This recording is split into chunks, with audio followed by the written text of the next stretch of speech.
it was just coming up a lot in our practices. So we decided to create this forum, and this forum is a way where people can tune in, they can listen in, they can ask their questions and comment. And we're doing a series of these every Thursday at noon, different things related to narcissists. And we're happy to have everybody join us. So I'm going to, let Dee talk a little bit about herself so that you can get to know her a little bit more. Go right ahead. Hello, I am Dee Gardner. I am the owner of Gardner Counseling Services. I am author of the Narcissistic Abuse Survival Recovery Kit, a map back to sanity. So it's on pre-order right now on Amazon. Feel free to go on Amazon and look me up, look up that book, and you can go ahead and pre-order it, and then the full book will be produced to you at the end of March. So right now you can get that book at a discount. Cool. So, yes. Oh, I'm an EMDR psychotherapist here in Houston, as well as a certified sex addiction therapist. So basically, Dee is really cool. So if you need some help with some conscious processing and some therapy, especially in relationships, in addiction, if you've got a trauma that's stuck, she is fantastic. And I love referring people to her whenever I get a client who needs that kind of help.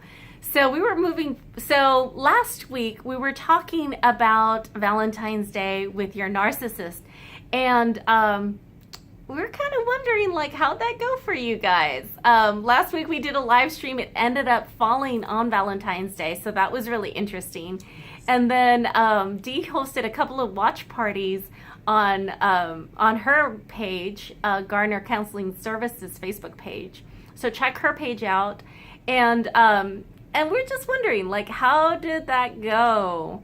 We were wondering if the week started off in anticipation, if you were just wondering about how this was going to work out.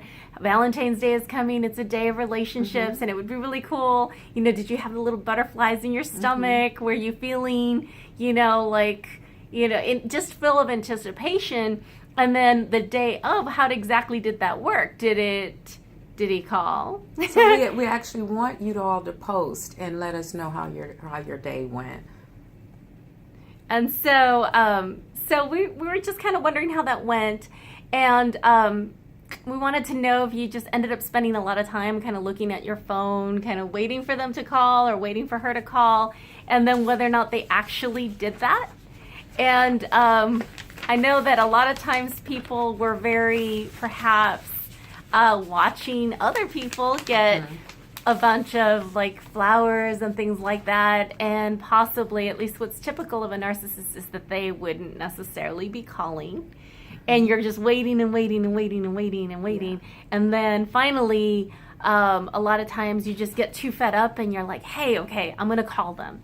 And you call them, and they're very sort of in another world where they're just upset that you called them, that you're buying into the commercialism of Valentine's Day and start shaming you around it and telling you how busy they are and why don't you take their life seriously and can't you see how important they are and how, they already do so much for you, and then all of a sudden it turns about how you're a bad person and they're awesome. And you feel bad. You had a big fight, which is not really what you wanted to do for Valentine's, and you're doubting yourself, you're crying, and you're pretty much alone on Valentine's Day in many ways. So if that described your Valentine's Day, after you think you're really, like, supposed to be dating this great person, because obviously they tell you that they're wonderful, we're curious if that was your day. Yes. And if you were with us last week on Valentine's Day when we did this live stream, what you just heard was Claudia recap the roles that we actually played.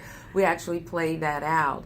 Now, for some of you, that may historically be the way your Valentine's Day ended, but this time it was different. And it's good to hear about what worked for you, what was different this time than before. That would be great. So feel free to comment and like, and where I'm looking at the different comments over here. So if you have any comments, please or questions, just go ahead and pop them out. So the short answer is you're probably, if this was your experience, or if you're dating a narcissist or someone who is, less healthy, this might have been your experience on Valentine's Day, and you might still not be feeling very good. So I'm wondering how you're feeling, and also what you can do to recover. Because ultimately, we're here for health. We're here about how can you be better. So the short answer to how you can get better in these relationships is all related to self-care. And I'm sure you heard tons of things about self-care. And I think that there's not enough information about that, because self-care, I think immediately you get these images of, bubble baths and, I don't know, a spa day or something like that. And I think it's a lot more than that, but we don't really know what it is. So we were going to talk about what you need to do to help yourself recover and what is self-care today. Okay. And before we start, let's talk about what it is not. Good point. What self-care is not. If you have been in a relationship with a person with narcissistic behaviors, then a lot of times what they will use is they will use the word "you're selfish" or "you're just thinking about yourself." Self-care and selfish is different. So oftentimes there is an understanding by I'm going to call it the codependent. That's often the one that's in a relationship with this type of person. And they're like, I don't want to be selfish. I don't want to be selfish. I don't want to be selfish. So there's like this phobia, against selfishness. I don't want to be selfish. I don't want to be.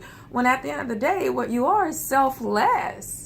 That's so true. Which is very different. Selfless. We go to the opposite. Over here we're selfish, and over here we're selfless. And then there's nobody. There's nobody. So we're not talking about selfless. So the narcissist, their recovery is to be more selfless, and the person in the relationship with them goal is to be more selfish. So if you hear the word selfish when it comes your way, when someone says, you're just being selfish, then notice how you feel. If you go from 0 to 100 just like that, when someone calls you selfish, there's work to do. There's work to do. That's a great point. Self-promotion. For the narcissist, it's a different message. But for you as a narcissistic abuse survivor, we want you to increase your self-esteem. We want you to start thinking about yourself.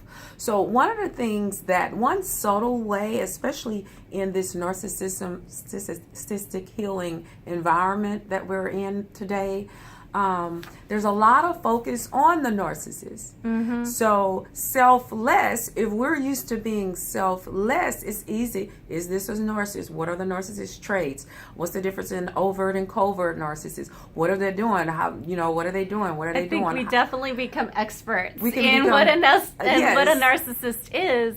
Yes. And I think what you're getting at is we kind of avoid looking at our own stuff because we become a total expert on how they are abusive or how they're wrong and how they are hurting us.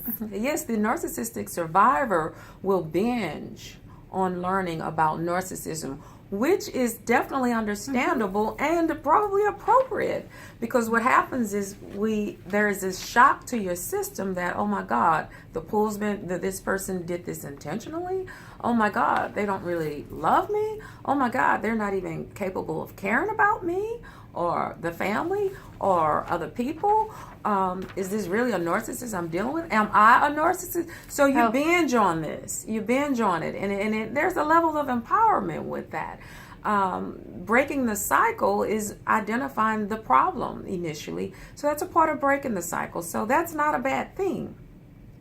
But we could get obsessed with that and so focused on the narcissist. So when we're talking about some of the things that I'm going to talk about shortly about what self-care look like, about what's focusing on yourself, it always goes back. Sometimes when I do my videos and I'm interacting with narcissistic survivors or in my group, and I'm talking about what they need to do and some of their strategies, almost 100% of the time, I continue to get questions about the narcissist. And so sometimes there's a break there. Focusing on self, you are valuable. So Can we go Sure. over what a narcissist is, like how just to go quickly, how it is that the narcissist survivor, abuse survivor, ends up feeling, so that we can kind of recap. I know we do this a lot, but I think, it's a way of, instead of being focused on the narcissist, to bring it back to like, well, who are you if you're the survivor? Yes, because if you're in a relationship with this person, or you have been in a relationship with this person that love bombs you, that tell you the best thing since ice cream, Yes. and they are very seductive and very charismatic, and they, oh my God, they are perfect, this is where this person been. Other people are crazy to not be with this person. That in itself is an indicator. So and you believed it, and then the devaluation stage start, and then they start demeaning you. Their actions don't line up with their words. They start becoming very deceptive and lying. You may see narcissistic rage, or they go off, they snap. You wonder where this person come from. Dr. Jekyll and Mr. Hyde. Here's your part. You continue to ignore that as a narcissistic survivor. The person continues to believe the Dr. Jekyll rather than the Mr. Hyde, and say, this Mr. Hyde, this isn't them. Yeah, and they're very seductive. And start giving it excuses. This is your part. This is what self-care looks like, is that you start paying attention to what's before you. So they go through a nice mean cycle. We've talked about that. They're wonderful, they're awesome today, and tomorrow they're degrading, they're demeaning. They may be nice, they may always be nice, as with the covert narcissist, and then their actions don't line up. The actions just don't line up. That's where the test is. So does that answer the question? Just to kind of recap a little bit about that, and the fact and the effect of all of that behavior has on the survivor is that they start doubting their reality. We talked about this in the past. They doubt their reality. They don't have a self concept after a while, because the narcissist is always telling them what they like. And you just start getting, really not believing in your own version of reality, because they deny it all the time through gaslighting and other manipulation. Am I leaving anything out? No. Okay, good. So one thing I want to touch on is there is a mirror here. If you have this person that's selfish, they are drawn to and attract people that are selfless, like magnets. Where does this come from? Let's look at where this come from, because you have two sides here. You have heads and tails of the same coin. And believe it or not, their origins are very, very similar. And so as you grow up as an adult, you two are drawn to one another. And if you have a narcissist in your past, we don't want to repeat it. So it behooves you to learn about what's happening if you find yourself what they call like a narcissistic magnet. If you find yourself, look around your life and you find these people that are selfish and you are selfless, and this is happening over and over again, it helps to learn about what's going on with you. So let's look at the development of a narcissist, the origin. When they were little, it started when they were little, like less than 5 years old. There may have been people in their life. On one end, there's someone that has these high standards. The person is perfect. They can do no wrong. The child is running the show. They can do no wrong. There might not be much discipline. There may not be much structure. The parent lifts them up and elevates them. On the other hand, there might be another parent or another person in their environment, a caregiver, that does the opposite, that demeans them, that's not there for them. So on one hand, or they may have that in the same parent. One, that this parent is loving and adorable one time, and then the next day the parent is abusive and demeaning and neglecting, and the child gets confused. What is love? So it's almost like they get the nice mean cycle. Exactly. And that confuses them. They get the nice mean cycle. Yes. And so a child could be what we call falsely empowered. where they are running the show. The child could become what we call a surrogate parent, a surrogate spouse. So now you have this adult talking to this child and getting emotional support from this child. Let's say the parent is going through a difficult relationship with their spouse, and they're relying on the child for support. Well, I don't know what I'm going to do about him. I don't know what about, your dad is crazy. Or your mom is crazy. That is the parent actually getting emotional support from the child. And we call that emotional incest. And that is very abusive to the child. And so the child ends up right there in the middle. So things like that, that's false empowerment is one thing. So the child has more power than they need. And also that they can really handle. They can't handle that. They don't know what to do with that. Because it's like it's an adult problem and an adult with all the adult complication, and then you have a child who hasn't fully developed, their mental ability, their ability to deal with things hasn't really done that, and so they're unable to handle the responsibilities properly. Their brain is not developed. Sometimes you have a parent, it's not uncommon for, let's say, you have a mother and she has a son, and she turns to her 7-year-old and says, okay, now you're the man of the family. That is abusive. That's harmful to a child. You're the man of the family. We're going to rely. And you have a 7 or a 6 or 5-year-old, an 8-year-old trying to be a man. They take that in. They can't do that. They can't do that. And so they're only 7. They're not capable. They're of not that. capable of being a man at 7. At that so they learn to. So what they do is they start denying themselves. They start denying who they are. They start denying what their abilities are, and they become very confused. So can you repeat that again? Because I think that I remember that was a really hard concept for me to get when I first heard about it. That it's like because the child is being told like, oh, you're the man of the family now, or you're capable of doing all this stuff, or you're being the supportive person, and so you feel really good. The child feels really good, like, oh, okay, I'm the man, I'm the woman, I can be this supportive person, I'm on equal ground as all the adults. So now how does that hurt them? Right, so that again? Cognitively, the child needs to learn how to feel.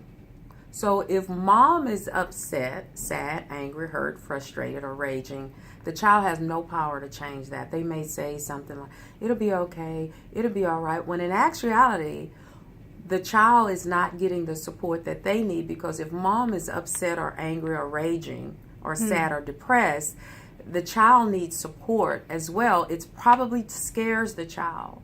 Okay. They're either scared, they're alone, they're lonely, they may be getting bullied at school, and who are they going to go to? Who do they go to for their emotional support? So they do what we call split off, and they deny that other part of them, and they say, I gotta be the man of it. So now when they're feeling a certain type of way, they don't feel that they have the support that they need to go to help resolve it. Somebody, let's say, pass away. They're sad, they're in grief. Who are they going to go to and say, I'm scared, I feel like it's my fault, I've been mean to that person, I feel guilty, I feel lonely, I keep thinking, they have nobody to go to. So then they just start denying it and denying it and denying it. And before you know it, they may not be getting involved in activities at school.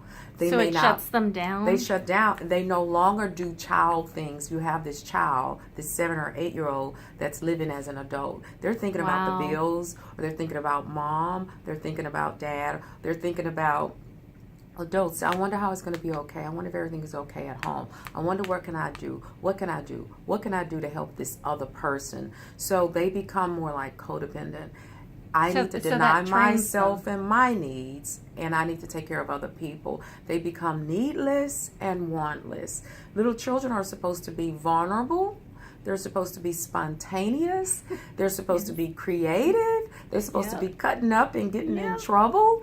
As a teenager, they're supposed to be rebellious because, they go through these stages of development. And so they're supposed to say no. There's supposed to be a place where they say, no, I don't want to do it. Right. That's a part of their individuality. And they're supposed to say, I'm scared. I'm hurt. I'm angry. No, I don't want to do that. I'm scared about this bully at school. I'm scared about this exam. I'm scared. I don't know how to do that. I need help. Yes. But when they are falsely empowered, like you're talking about, all of that gets denied from them. All that gets denied. And so now they're worried about adult issues instead of child issues and actually learning how to feel their feelings and deal with their feelings. Yes. So now we wonder what happened that they got in trouble, start getting in trouble at high school. What happened that they got on drugs? They ended up on drugs or alcohol. What happened that this person why are they getting into these relationships over and over and over again, hurting themselves? So they split off. So what happens is there are these mixed messages growing up. Am I safe or am I not safe? If the world isn't a safe place to be, I become an anxious person. I become an obsessed person. I become an avoidant type of person. I avoid feelings. I may avoid responsibilities. I avoid being who I am. It's not okay for me to say yes when I don't want to. When I really want to say no. When I really want to say no, it's not okay. It's not okay for me to say no when I really need to say yes. So they learn all these conflicting ways of showing up, which is denying themselves. We call that splitting off. And it's just there's a primal part of us, because it happens when you're that big. It happens when you're really little child. She's showing like a 2-year-old size. It happens when you're real little. So you learn to deny yourself. So either we become very, very grandiose, where we're like, okay, I am the king, I'm all of that, and everybody's below me, the rules don't apply to me, I get away with whatever I want to, people are here to serve me, because sometimes the child is up here and the parent is down here, so parent caters to the child, does whatever it is they want. The child never learns discipline, limits. So hence the birth of narcissism. So that's the narcissist side of that. That's the narcissist. And on the other side, you have the selfless person that didn't get to be themselves, that had to take care of. Sometimes we have an older child. Maybe there's an alcoholic or drug addict parent, or both, or an absent parent that's working. So you have this older child. One of the kids rise up and become the parent, and they are responsible for making sure their kids get food. The rest of their siblings. Get to school. The rest of their siblings. So, or themselves. So they learn to be needless and wantless. There's no use in asking for what I want or what I need. It's not going to happen. So I might as well do it myself. Can't depend on anybody. Can't trust anybody. I might as well do it myself. And so growing, that sets up for the other side, which is the codependent, and that becomes the match for the narcissist. So what happens is that codependent learns to put on a face. They learn to put on a face, and they learn to put on a shield as well. And that shield says, I'm all right. I'm all right. Let me just take care of you. Let me take care of you. Let me take you. I don't need anything. I'm okay. What do you need? What do you want? I'm okay. I'm fine. Let me take care of you. Let me take care of you. Let me take care of you. Hence, their self is gone as well. So they learn to be more of a servant. So one person learns to get some level of meaning in their life and existence and validation from being selfish. It's all about me, give me. And then you have the narcissist. And then the one on the other end says, I don't need anything. I don't want anything. I'm fine. And that's I'm the fine. Codependent. I'm okay. Or the I'm fine. I'm fine. Right. Just denying all of that. Okay. So they both develop a false self. They both develop a false self. One of the most difficult things at the beginning of recovery is when we have this person that's been selfless go into recovery, and they said, I used to be like that.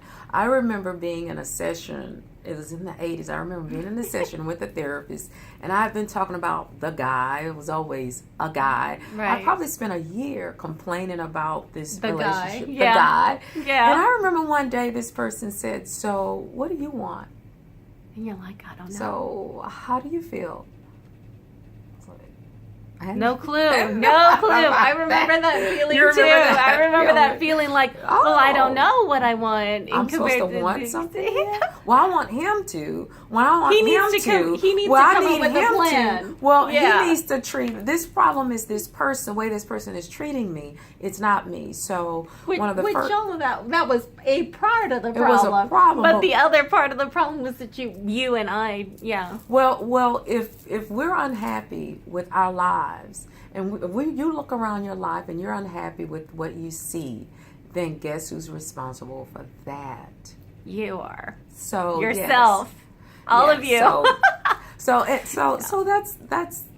so that's one of the things is so here's some strategies. So with all of that, kind of breaking that all down, now it's kind of like, let's come back to, okay, this is how we're formed, whether it's the narcissist is formed or whether it's the narcissist abuse survivor or codependent, how they're formed. We're both formed from the same thing, or same set of situations. But then, now it's kind of like, since we've denied ourselves. Right. We have no self. So how do we go back to figuring out who self is?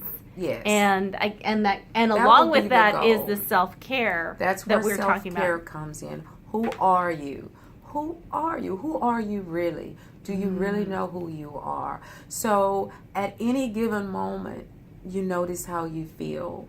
At any given moment, mindfulness is one of the strategies. Right. So we were talking about that. We talk about that a lot in a lot of our interactions when we're dealing with different people. I know that's, for me, getting the mindfulness is about instead of your mind being all over the place, how do we get back down and see who to self. Like, what are you feeling? Oh, well, and I hear a lot of times when I ask that question, or I hear someone saying they're talking about judgments, well, this other person did this and this and that, and I'm blah, blah, blah, blah, blah, and a lot of everything other than a feeling word. Yes. So, this is what we say, how do you feel? Well, how do you feel? Where she, how do you feel? Where they, then what's mindfulness is going on the inside, knowing what's going on inside of you.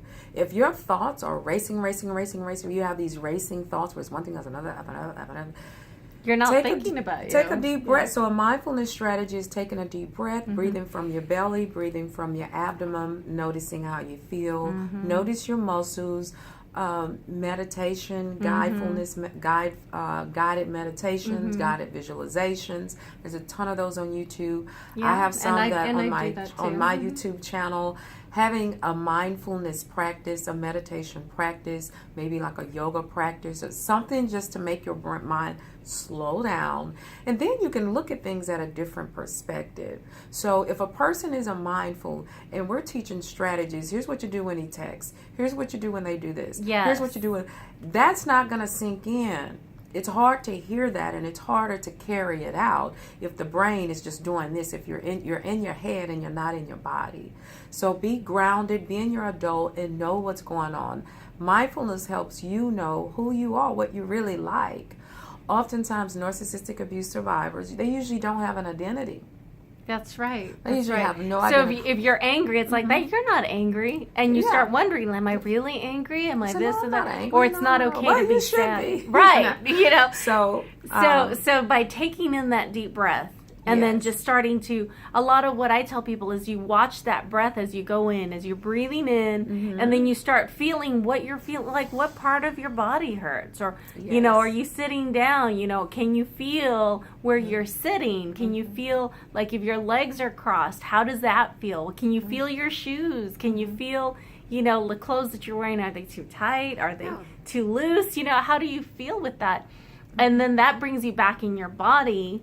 And then after you're in your body, you can start, okay, well, how do I feel? And a feeling is mad, sad, scared. It's not they think or they feel. That's not how you are feeling. That physically and neurologically takes you outside of that spinning wheel. That mind spinning from focusing on the other person, focusing on that, and it brings you back inside. Then you have control of what's going on with you. You have control of your feelings. One big concept that some is difficult to get at the beginning is other people cannot make you feel a certain way. If you are angry, you are angry. If you're frustrated, you are frustrated. If you're sad, if you're hurt, if you're scared, you are sad, or you're frustrated, or you're scared. It does not have to be controlled by someone else. You get to control how you react. So if you get this text, right, the text, the bad text, yes, that text, you can stop, and there's what we call, here's another tool, observing eye. It's like you're up here and you're looking down at yourself. You picked up your phone, and you looked at your phone, and there were words on a screen. That's being what very happened. Specific, that's really all that happened. Being very, very specific about what's the data? Being mindful. What's the data? The physical things that happen. Right. What's going on here? One of the things with narcissists, they try to elicit reactions and emotions. Because that's their fuel. They're fuel. feeding off of that. So when I look at that text, what is going on here? What is this? That's all they do, by the way. Yeah. So what are they trying to elicit out of me? Now, if you're a narcissist abuse survivor and you haven't been engaging with the narcissist in a while, or you no longer have that person, notice this with other people. Because wherever you go, there you are. So are we looking at these text message or getting these phone calls, or you had a friend or a co-worker or a neighbor or somebody or a family member said something or did something, and we automatically reacted? Do we have that? Because if you have that automatic reaction, rather than you're up here, you're looking down, be mindful, stop, pause, take a deep breath. Okay, here's the situation. I know when your thermometer is going up. When it's know when your temperature is going up, because when your temperature is going up, we need to stop whatever the situation is and slow down. Let's analyze what's going on here. Let's get into this left logic side of the brain. What's happening here? And out of that reactive fight, flight, freeze, or whatever. I have literally seen this in people where the phone will ring or a text will be, and it'll be from the narc or from that person, and they'll see it and they'll just they'll have a physical kind of like and their whole demeanor will change, and honestly that has happened with me, where I became very protective of my phone because of different experiences that I had. And so that became really where I was, anxious with my phone in a weird way. Yes. And it had to be, I thought, I didn't even realize I was doing that. So it's like shocked. Yeah. It's like all of a sudden I'm shocked. And narcissistic behaviors are predictable. And difficult people, if you have that supervisor at work, or you have that coworker, or you have that family member that's difficult, Absolutely. We already know. That's not a secret. It's not a secret. It's not a secret. So why I'm shocked. Oh my God. Oh my God. Oh my God. And they usually say terrible things. Like, it's not a secret that they're going to text you and they're going to say something that's going to instigate something. So you're going to feel upset. You're going to feel afraid. You're going to feel sad. It's going to hurt your feelings. It's predictable. Yes. And it's really hard. I've found that really hard. And I've seen that be really hard with other people as you go through and you start recognizing, oh, look, they're just being who they are. So think about, how do I respond to difficult people? To that person that interrupts me, that person that yells at me, that person that invalidates me. First of all, you have to know, what is invalidation? What is invalidation? What is invalidation? Good question. What is invalidation? Yes, if I say I do not feel comfortable doing this. I don't feel comfortable doing this. I don't like that. I don't want to go to the movies. So I don't want to see that movie. That sounds normal. Or I don't want to see that show. Or I don't want to go over here. Or I don't want to do this. I don't want to do this action. Someone says, "Oh, are you just being selfish?" Oh yeah. Or you're being too sensitive. What you are saying, your views, your thoughts, your opinions are not valid. That's basically what it They're- is. It's so hard to see in the moment, though. They're not valid, not important. We got to do this thing over here. What you said, well, my opinion, you could even be in a business meeting. Let's say at work. Well, here's how I look at things, blah, blah, blah, blah. I see that differently. And these are other things you can learn in recovery from this is your language. I see that differently. Nevertheless, here's a tip. That's a phrase that it's from my book from Narcissistic Abuse Survivor. I see things differently. You see this that way. I see this way. And here's how I see it. Validation. You validate yourself. You have a right to be heard. Get to the point. Don't do 50 words, a whole paragraph. Get to the point. You see it like this and I see it like this. Okay, nevertheless, you see it like that and I see it like this. Get heard. You validate yourself. Your validation and your approval doesn't have to come from the outside. They may or may not agree with you. That may not make the other person a bad person. You all are different and you have different opinions, and it's okay for you to hold on to your opinion. And if you feel you're unsure about your opinion, which is not uncommon for a person that struggled with this, you're not sure whether your opinion is valid or not valid or right or wrong or should I have done this, that's where you get support outside of that system. Get support from other people that are more sure of themselves, that are in their adult, that have not been abused by this or that have some recovery and healing around this. We call that a reality check. Right. That's where support comes in. And there was in the comments I was looking at, there was a really great suggestion about journaling. And journaling as a way of validating who you are and knowing what you're feeling and getting in touch with your feelings. And what I've also seen, the way I've also seen journaling used is you start seeing a pattern. So I know that, I've looked back at previous journals and I see that I'm saying the same thing. And it's 5 years later, a different person, and I'm writing the same thing. I feel blah, blah, blah, blah, blah.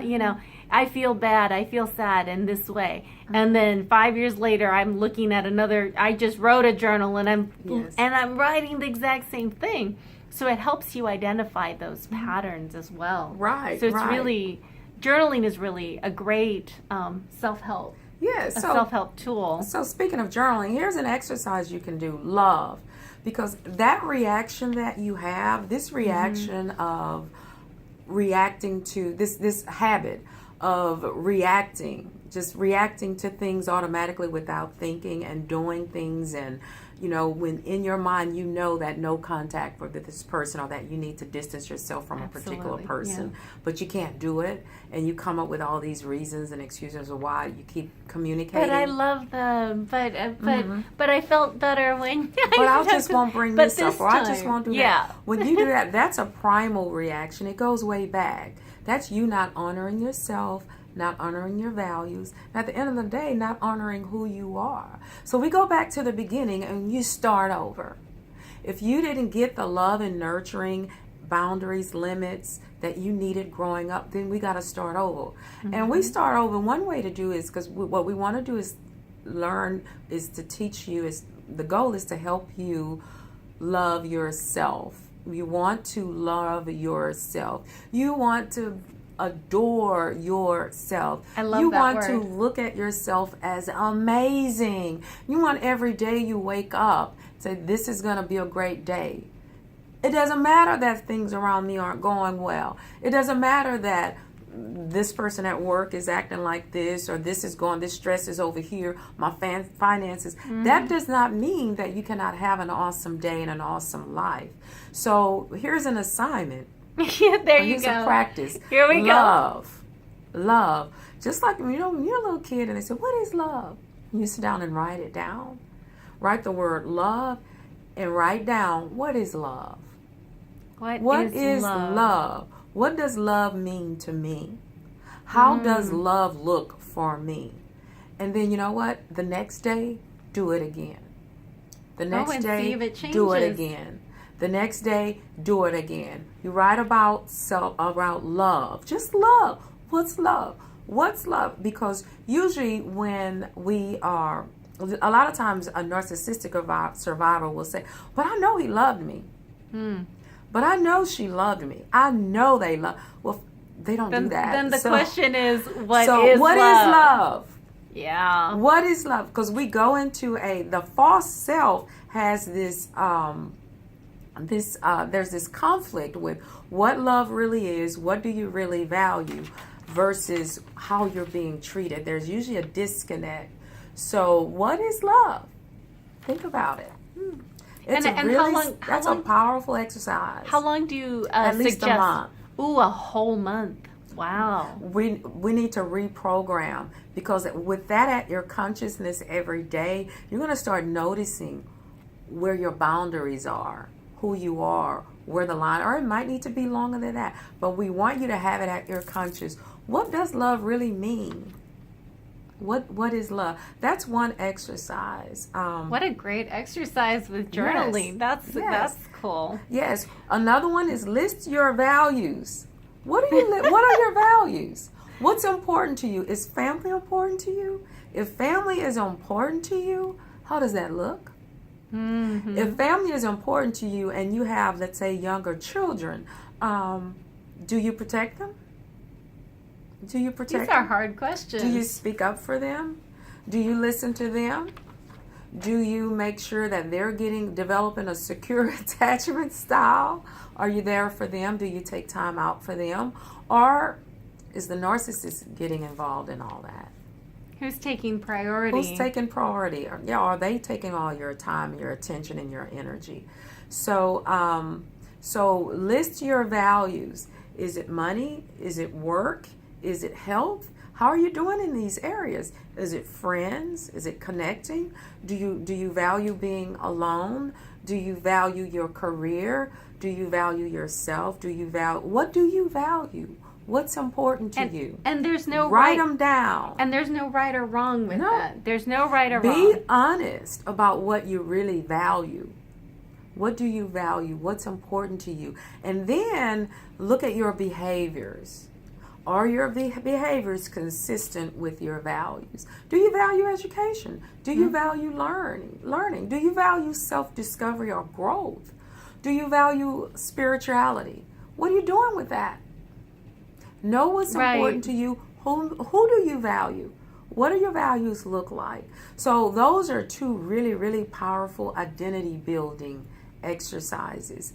Another identity building. And just to recap, part of the reason why this would be so powerful is because your identity has been eroded, or you never discovered it. I guess that's really what it goes to. Right. So this is kind of really pushing you. Mm-hmm. Yes, the self-discovery. Yes. And then you said there's another tool. There's another tool is if you feel like you struggle with a low self-esteem, which if you have been in a relationship with a narcissist, you probably do. If you haven't done the work around it, then participate in some self-esteem building activities. And one of them I like, what's his name?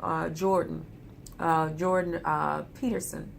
Jordan Peterson. Jordan Peterson. Okay. He talks about clean your room. Cleaning your room. Clean your room. If you struggle with depression, clean your room. If you're not doing things, that means that your room is probably a mess. Your living room, your bedroom, or the kitchen, or the car, there's probably some mess somewhere, because if you've got chaos going on in your life, it's going to show up somewhere else in your life. So he has this simple phrase. He said, go home and clean your room, and do it again tomorrow, and then do it again tomorrow, and then do it again tomorrow.